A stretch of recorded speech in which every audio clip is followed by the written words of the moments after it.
Am I audible? Sir.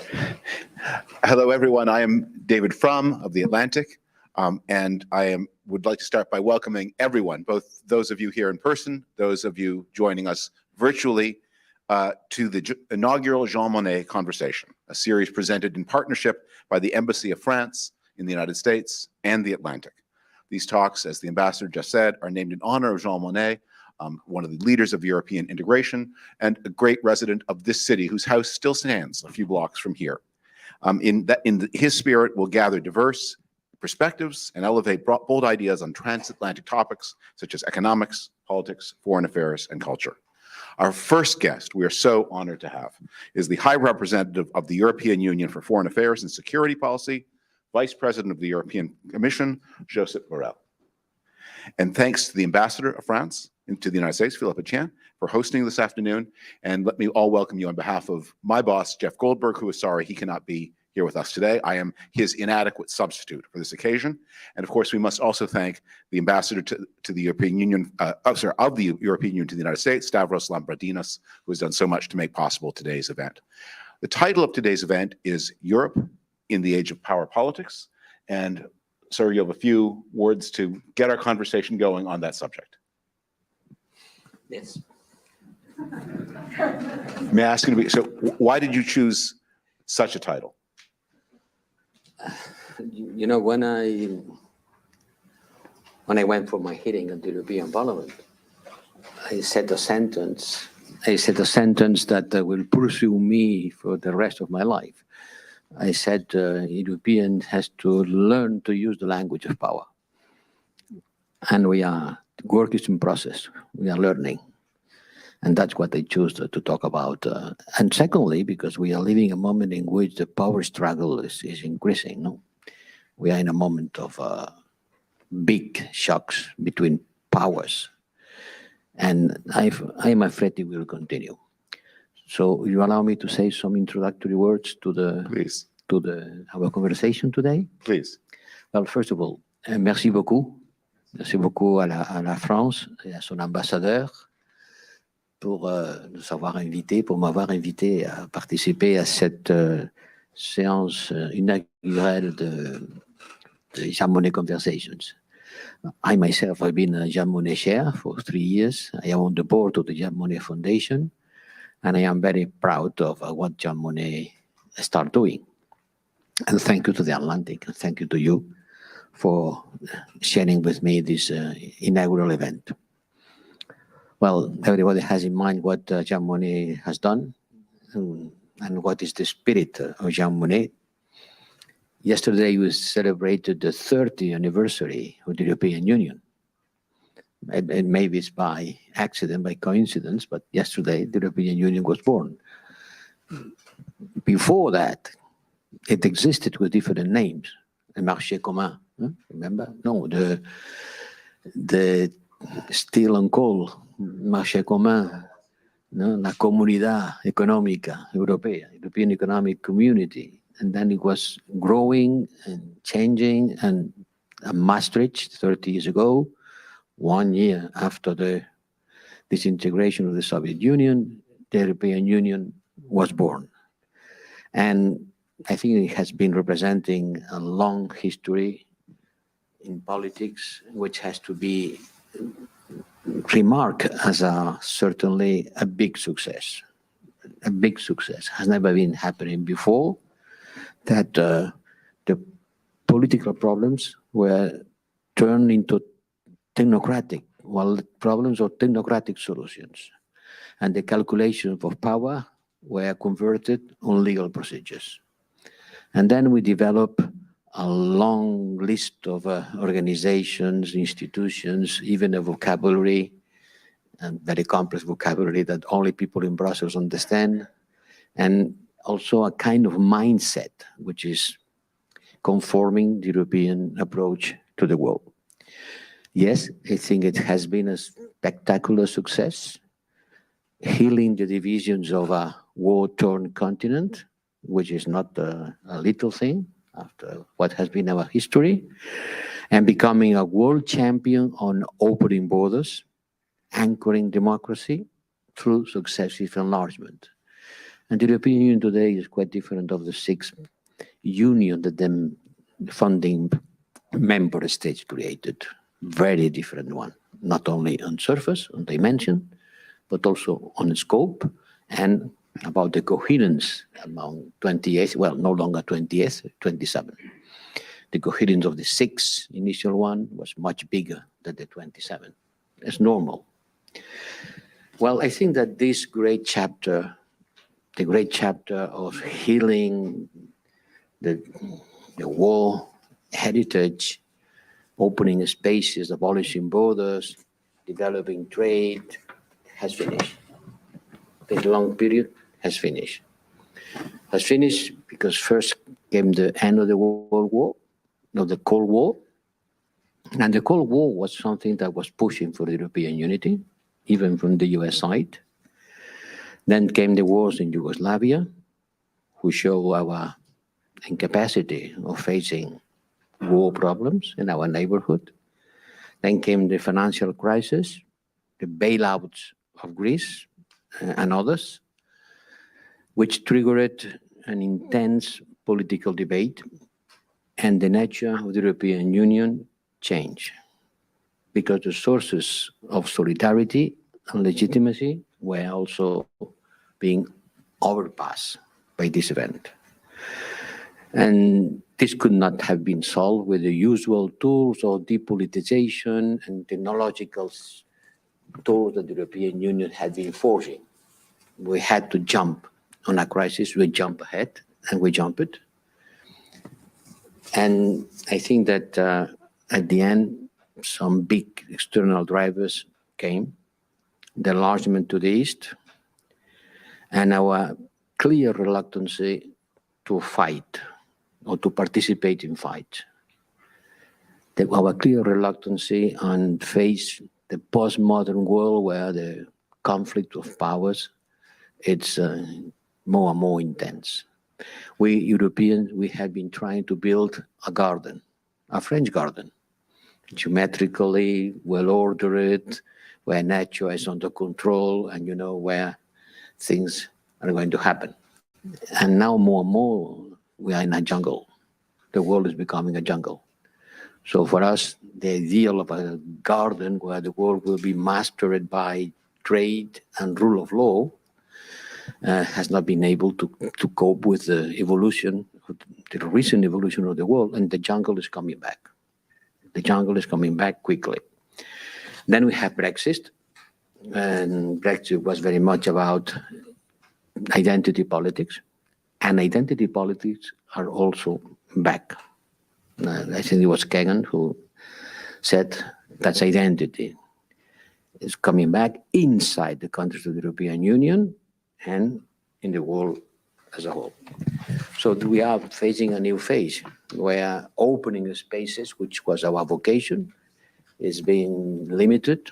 And now we are going back to not the spaces, but places and events that happen in places like the crisis in Ukraine. So the world was not finished 30 years ago when the Soviet Union disappeared. The world history was not finished. We believe, and we were wrong, that the end of the Soviet Union meant the victory of democracy over authoritarian regimes. Democracy has won. And it was not exactly that. It was not democracy who has won. It was the Soviet Union incapacity to deal with the challenges of facing the US who failed. It was the failure of the Soviet Union, the failure of the economic communist model, who was unable to offer productivity, to offer well-being to the people, who failed, and we believe that we have won. No, we haven't won, they lost, which makes a big difference. I'm going to stop here just to say that I am a convinced European. I spent all my political life working on European issues. I've been representing my country, Spain, in several formations of the European Council for years. I participated in the negotiations for Spain become member of the, at that time, common market. I've been president of the European Parliament. I've been chairing an European university in Italy. Now I am High Representative for Financial Security Policy. And I am strongly convinced, but at the same time, I am not an Eurobeatus. You know what is an Eurobeatus? Is someone who believes that everything coming from Brussels is good, that everything coming from European integration is good, and they are praising everything that Brussels does. And there are people who are so much convinced of the ideal of European integration that they have lost any kind of criticism approach. I am not an Eurobeatus, I am Euro-realistic. And I know that we have limits in our integration, self-imposed limits. We are not a military union. Even in the treaty, we say that maybe we will be promoting a common defense, whatever does it mean. And the fact that we have only been using soft power has decreased our influence in the world. Today, soft power is not enough. So being a realistic, I have to recognize that this phase of the history requires us to act more on terms of power. Power is not just military power. You can use power in many different ways today, because war is not the way it was used to be. The war has changed in nature. Most of the war now are invisibles. The war are there, but you don't see them. And also that if we want to exert our influence to shape events and not to be driven by others, then we have to look solutions at the European Union level. There is no solution at the national level. Well, let me ask you, since you avert to hard power and soft power, so many people are here, so many people are watching online because we all feel strongly that we could be on the verge of a very large shooting war on the European continent very soon. How do you perceive right now the situation between Russia and Ukraine? Well, I wouldn't say that we are on the eve of a fully fledged war, Second World War style, because I don't believe Russia is going to invade Ukraine as Hitler invaded the Soviet Union in 1941. There is certainly the most critical moment since the end of the Cold War, not since the end of the World War, as yesterday a high responsible of the US administration said. No, since the World War, not. But since the end of the Cold War, yes. But I don't think we are facing an immediate fight, a classical fight with tanks and infantry and occupying cities and invading territory. It doesn't mean that Russia is not able to do a lot of harm to Ukraine without putting a boot on the ground, because there is cyber war, this is the political destabilization, this is the grasp of the Donbass territory. But in any case, yes, we are facing a big crisis. And on this crisis, I have to say that transatlantic unity has been proving and showing a big strength. And this is a good news, because some people believe that the power of Europe means less power for NATO. This is one of the big alternatives that we are discussing in theological terms, some ways. No? And I am strongly convinced that a stronger Europe means a stronger NATO. So what role is this stronger Europe right now playing to keep the peace? What are you doing? As everybody does, talking. We talk a lot. We talk a lot. We have been talking with our partners, with the US in particular, with Secretary Blinken at all levels, Biden level, Blinken level. Yesterday I was here with Blinken. I've been talking with him a lot of times, with NATO, coordinating. I told at the beginning nothing can be agreed about European security without European voices. And people understood that this meant that the European has to be sitting on the table, which is ridiculous, because sitting in the table with NATO and Russia doesn't make any sense. We are not a military organization. But we are participating on framing our answer, on showing unity, convincing Putin that an aggression to Ukraine will come with a high cost, and better not to do that. That's what we're doing, exactly the same thing that our partners do. Well, one of the things we have been talking about are sanctions of a very heavy kind. The Russians have an obvious countermove to the sanctions, which is retaliation with the exports of gas. Europe has become very dependent on Russian gas. And all through this year, for many months, suggesting long thought in advance, Russian deliveries of gas have been slow, putting Europe into a situation where at the beginning of the winter, inventories of gas were at their lowest level since I don't know how long. Your country, Spain, less vulnerable than some, but Not vulnerable at all because we don't use gas, it's Russian gas. yes, you get yours from across the Mediterranean, but it's a global market and your partners will be leaning on you. So how can the European Union address this crisis, not for the long term, but right now, to make sure that if sanctions have to be imposed, if the Russians retaliate, the Europeans don't go cold this winter? Well, that's true. We are strongly dependent on Russian gas.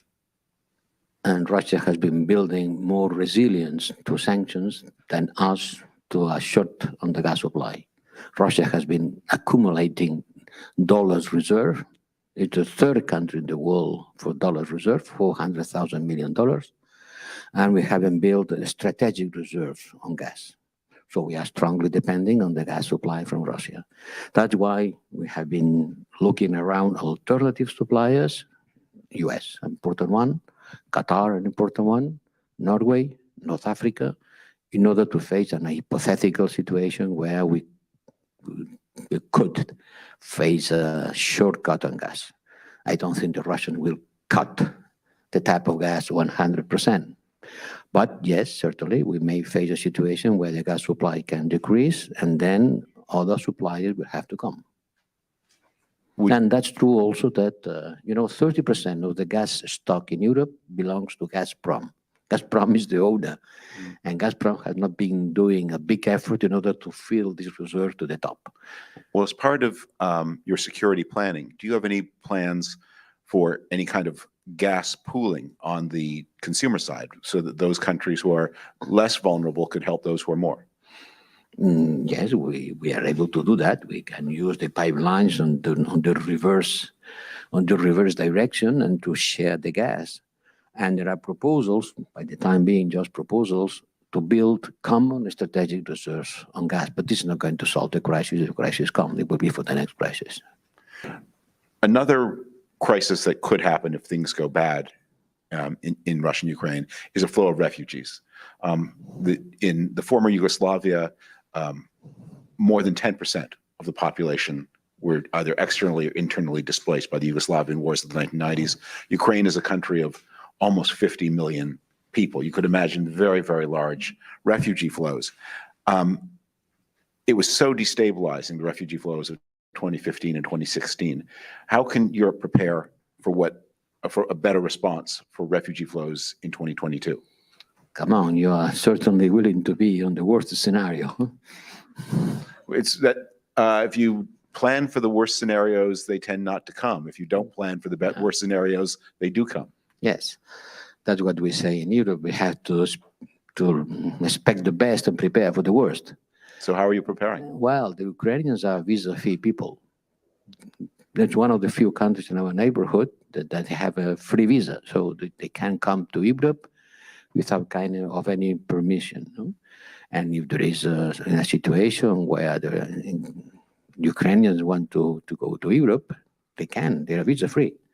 But we are not certainly looking at that as the most probable scenario. By the way, I would say that the more we insist on, oh my God, millions of Ukrainians will go to Europe, even the Ukrainians have been asking us to decrease a little bit the intensity of our worries. Well, that's what they have been saying. Is what the Ukrainians have been saying publicly to the American media the same thing they say to you, that don't worry so much? They don't say don't worry. They say worry. But try to control your narrative, because this narrative is harming them financially. Well, one of the things I think that people in Washington worry is that the Ukrainian governments, like all governments, are very preoccupied with short-term reassurance to markets, short-term reinsurance to investors.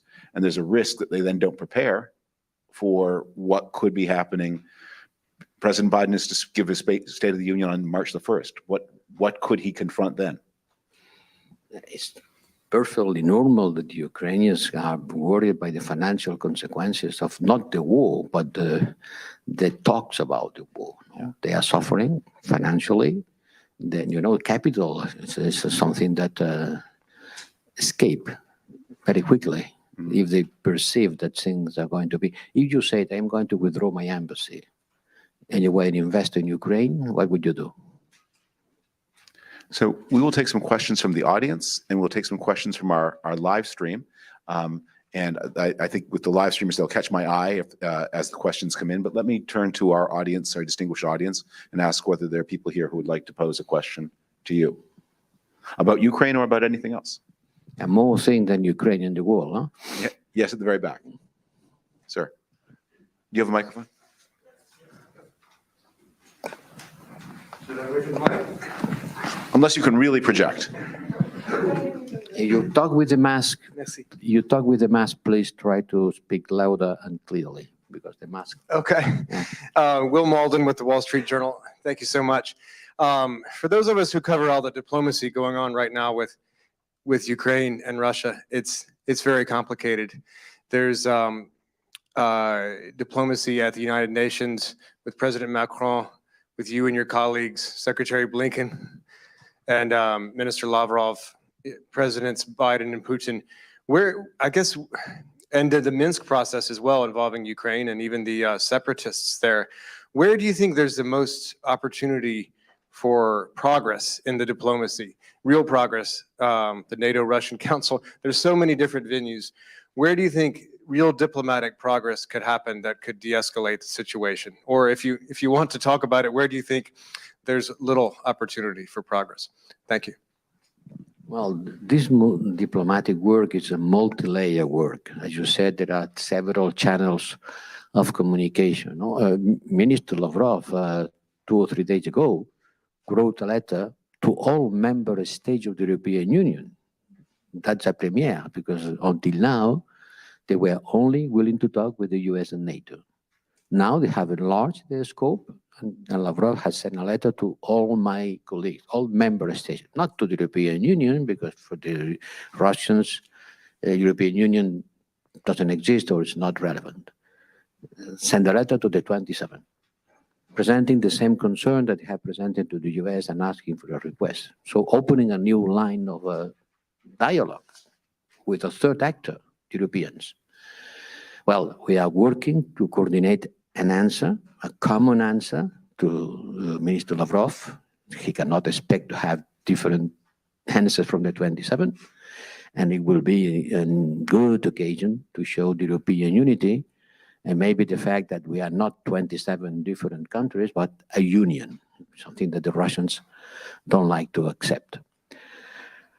Yes, it's a multi-layer approach. And the last layer was the visit of President Macron to Moscow. And I want to thank President Macron for going to Moscow. I think it was a good initiative. The outcomes are still to be seen, but I think it was needed that an European leader, and France happens to be the presidency of the Council, the rotation Council of the Presidency, like it happened by accident, by coincidence, when Russia attacked Georgia. It was also a French president, and President Sarkozy also visited Moscow immediately. So I think it was a good initiative. And I think it represents an element of détente, of keeping things calm. And we will continue talking where? Well, first and foremost on the US Lavrov next meeting, because I suppose that after reading carefully the letters, it will be a new meeting between. But, I think that Russia is not, the important thing for Russia is not Ukraine. The important thing for Russia is the new architecture of security in Europe. They contest it. They contest its architecture. They have security concerns, and they want to talk about it, and they put pressure on Ukraine. But the purpose is not to invade Ukraine. They put pressure on Ukraine in order to obtain sitting and talking about something that for them is important. The enlargement with NATO and the security concerns they have. And as President Macron said yesterday, and Blinken said on his letter, yes, we have to take into account the security concerns of Russia and to talk about it. On the side of the room. Another question? Yes, sir. We have a question from the audience. Thank you very much Yeah. for microphone. I couldn't resist to ask this question. High Representative explained the narrative, the Cold War, how the Soviet Union collapsed, that this was like a collapse of inefficient economic model. But during the Cold War, there were actually two different narratives: democracy, freedom, rights of people, and autocracy, communism. So we never, okay, European Parliament did it, some countries did it, but to condemn that the communism was actually the system which failed because it didn't recognize the human rights. It didn't recognize the rights of the individuals. And in a way, I think Mr. Putin is also trying now to revive this, that the model which was in use before, it's still valid. So he's trying maybe to impose this one. So we will have to fight for democracy, which we are doing now, and to show that democracy is functional, even more functional than autocracies. This is just my thought. Maybe if you can add a word or two. Thank you. Well, I think you are very much right. The fight today is also between democracy, not communism, but autocracy, authoritarian regimes. The countries who still call them communist, China, this kind of communism has nothing to do with the collectivization of la propriété publique des moyens de production. No? C'est ça le communisme. The common property, the collective property of the production tools, that's no longer the case. They call them communism, but there's a completely different socioeconomic system. The same thing happens in Russia. You know, the socioeconomic system of the Soviets collapsed because, in theory, you could imagine that was bringing to a social optimum. But the information requirements in order to implement this collectivization were completely unfulfilled by the technical methods. The amount of information that you need in order to run centrally an economy, it's completely incompatible with the tools they had at that time. With the tools that we have today, when information is everywhere and you have a lot of data about everything on real time, well, maybe it could work. But at that time, it was a mind spirit, a wishful thinking. Maybe a good theory, but a completely impossible to bring to practice. And the system collapsed. Collapsed not because the human rights. It collapsed by the economic inefficiency and the incapacity of following the US expenditure on military technology. They collapsed because we were so inefficient economically. Many million people died. No, many people died, and many people went to Siberia, but that's what the cause. And we believe that was the victory of democracy. It was the failure of the inefficiency of the communist system. Now, the fight between democracy and authoritarian regimes is very much to the day. And the joint statement between China and Russia, which has been not very well perceived because everybody is looking to Ukraine, I think is maybe the foundation stone of a big alliance of authoritarian regimes. That, by the way, they call them democracies. But this is for sure going to be the big fight of the century, the fight between democracies and authoritarian regimes, not between the Western and the communism, but between democracies, which most of them are in the West, yet, unhappily. There are not many democratic developments in the rest of the world, and the authoritarian regimes. And then we are going to cease to a battle of narrative about which system is better. And the answer that I perceive in many parts of the world is not clear. I'll take another question from the audience, unless we have something from the live stream. No, yes? Do we have one from the live stream? Yeah, go ahead, please. Go ahead. Yes, we do. Can you say something about the strategic compass and what it could change for the European defense? Well, this is a lecture to answer this question. It is a full lecture. The strategic compass is a way of identifying the threats and pulling efforts in order to face them. because the European defense is something that has a lot of instruments that are a little bit here and there, responding to different causes and producing different effects. It's a way of putting together all we have been doing until now to make all the intelligence services of the 27 member states to work together in order to identify which challenges we will have to face and trying to build a coordinated answer to that. From the point of view of pooling resources, increasing our capacity to act, increasing our partnership, and our technological development. Maybe the most sexy thing on this strategic compact proposal is the creation of a entry force or entry capacity development, because it's something very much concrete and people look at that. 5,000 people ready to act. But it's not the only proposal, there are many others.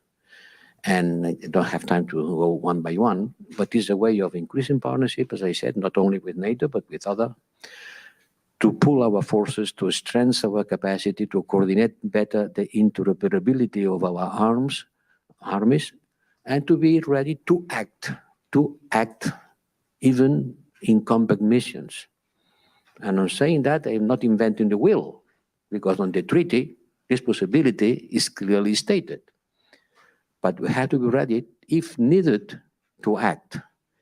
And to act, the capacity to act is nothing against our membership of NATO.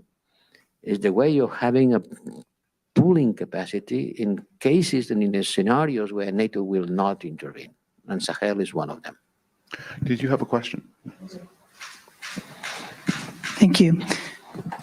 Karen DeYoung with the Washington Post.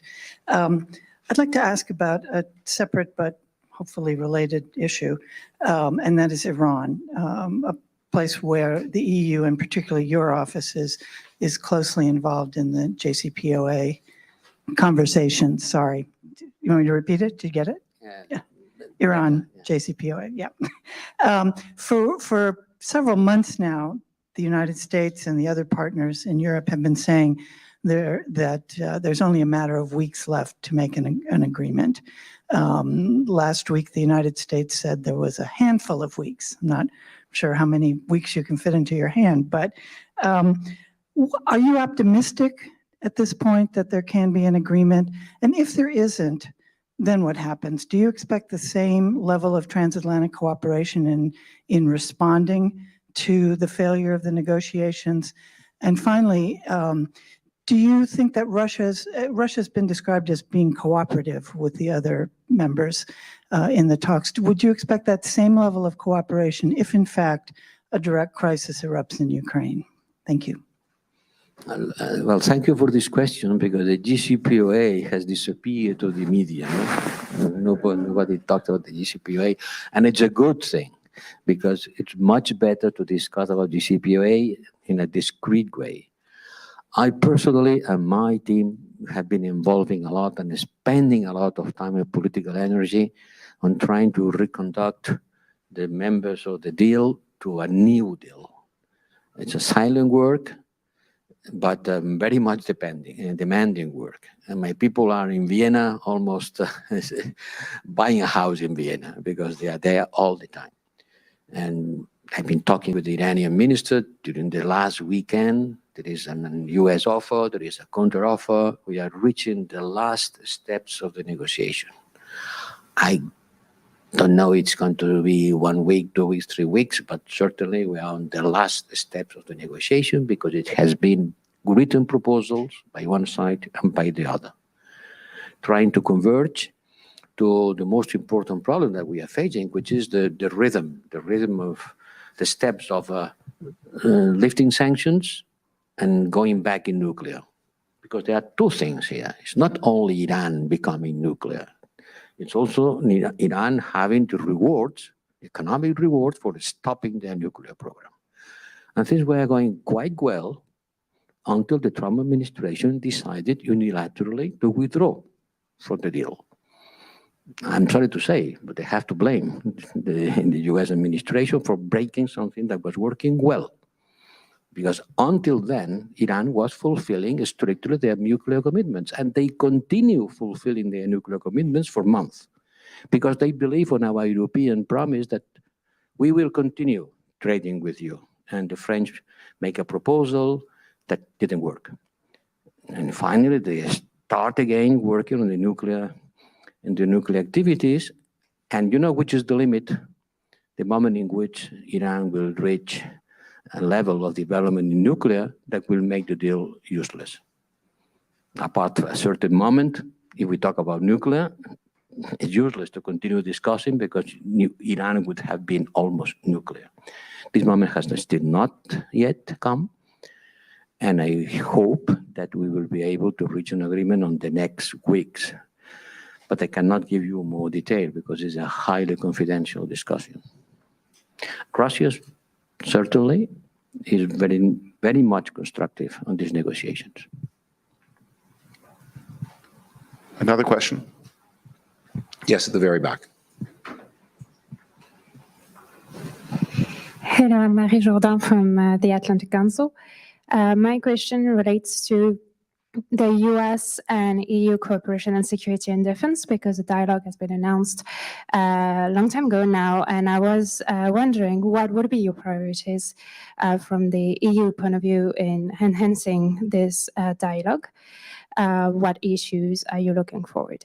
And also, not totally related, but on NATO and EU cooperation, because it will be addressed in the strategic compass, but also there will be a statement, my understanding, on EU-NATO cooperation, and what will be your priorities in that statement? Thank you.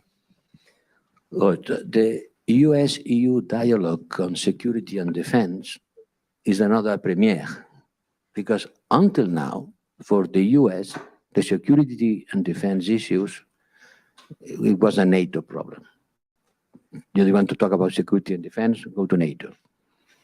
They didn't want to talk with the European Union about security and defense. And when President Biden came to Europe, one of the outcomes of this meeting says, we have to talk about security and defense because not all member states of the European Union are members of NATO.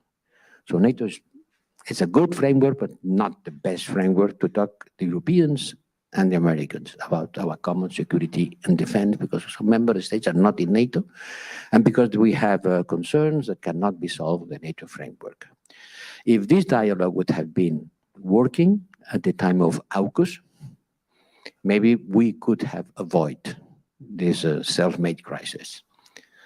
The most important thing we have to talk together is certainly the Indo-Pacific, because the history of mankind will be written in the Indo-Pacific, and I suppose the US are not very happy to have to pay attention to Europe again, and diverting from the most important issue, which is China.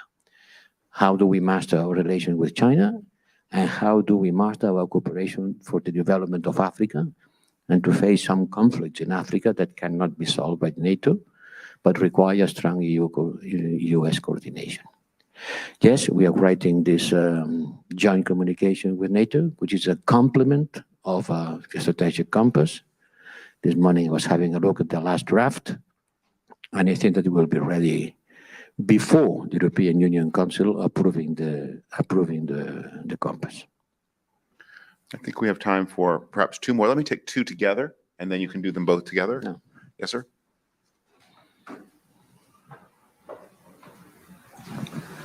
Thank you, High Representative Borrell. John Hudson with the Washington Post.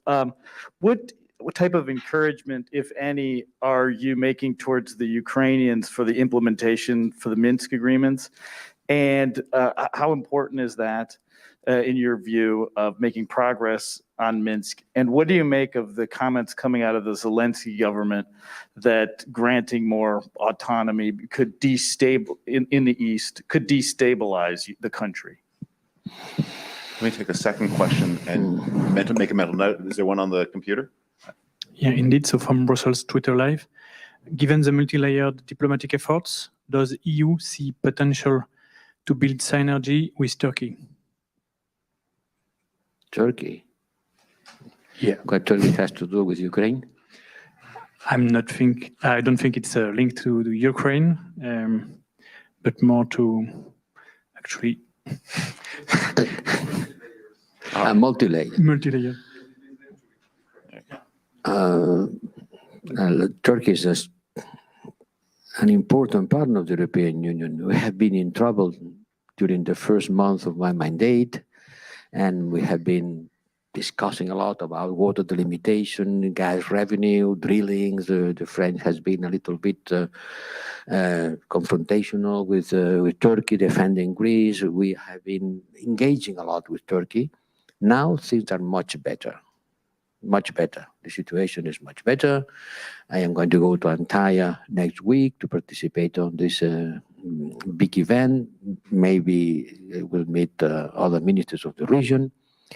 Turkey today is someone with whom we have very good relations. It doesn't have a concrete role in Ukraine, but it has an important role in Syria, has an important role in Libya, has an important role in Caucasus. That's enough reasons to continue engaging with Turkey, which at the end is a candidate for the European Union, and in any case, a key element of our security on the eastern borders and in facing the migration flows. And now in facing the migration flows in Libya, because Turkey has become an important actor in Libya. Certainly, we will not be out of the Ukrainian crisis without reaching an agreement about the original problem. And the original problem is on one side Crimea, and on the other side is Donbas. Let's start with the easiest one, which is Donbas.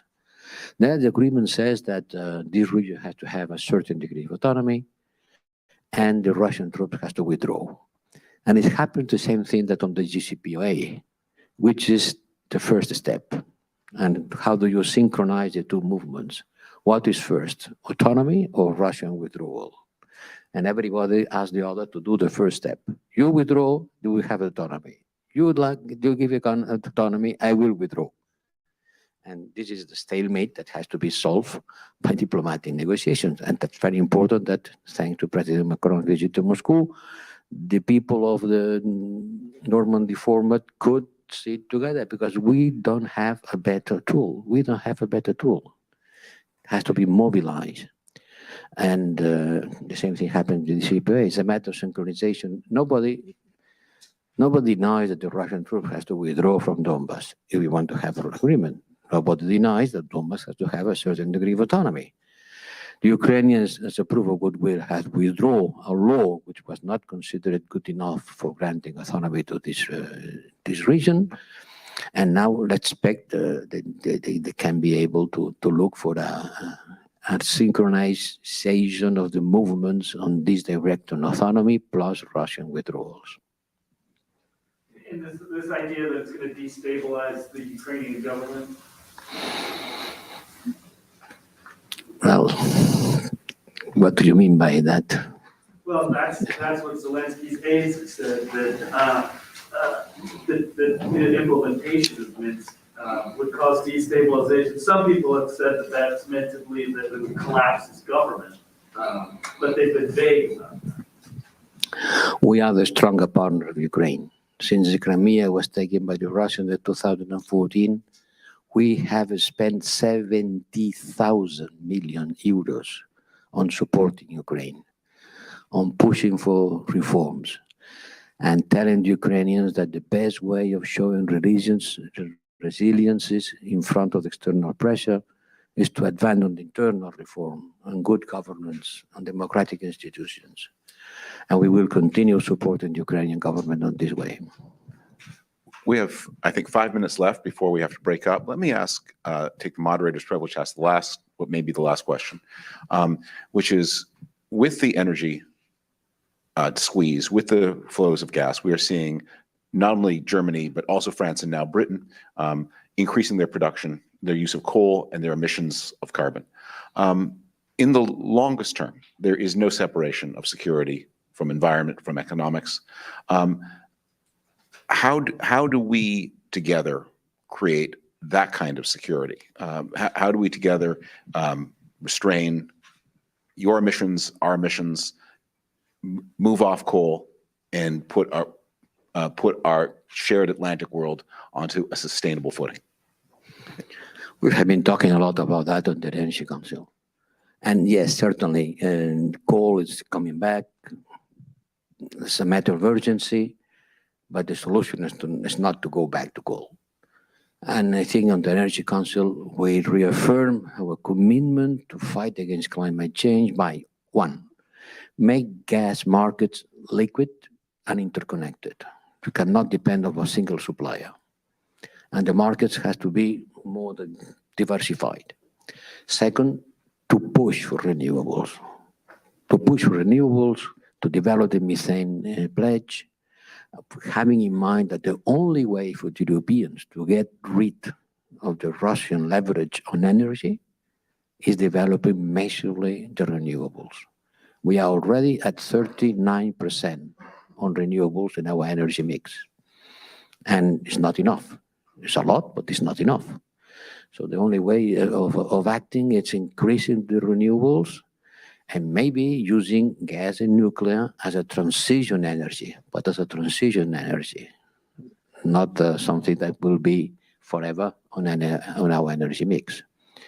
And on that, if Europe and US put together their technological capacity, the innovation capacity on the field of renewables, we put together our scientific capacity and our financial strength, then we can provoke a big boost on renewables. That's what we need to do. And you said the nuclear word. The nuclear will be working as a transition energy, at least for us. You cannot switch off tomorrow the nuclear centrals, even if you like, because things are the way they are. You have the renewables capacity installed. There is a pace, a timeline in order to increase this capacity. You will need nuclear as a transition energy. Thank you. Mr. Ambassador, would you like to say a word of farewell before you have to part? Or shall I say our thanks to you and to the Embassy of France? And thanks to you and to you. Thank you so much.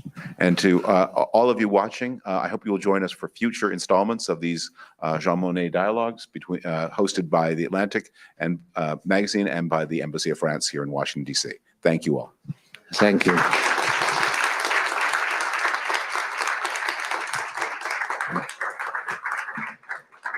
Thank you. I hope I haven't said so many controversial headlines, no?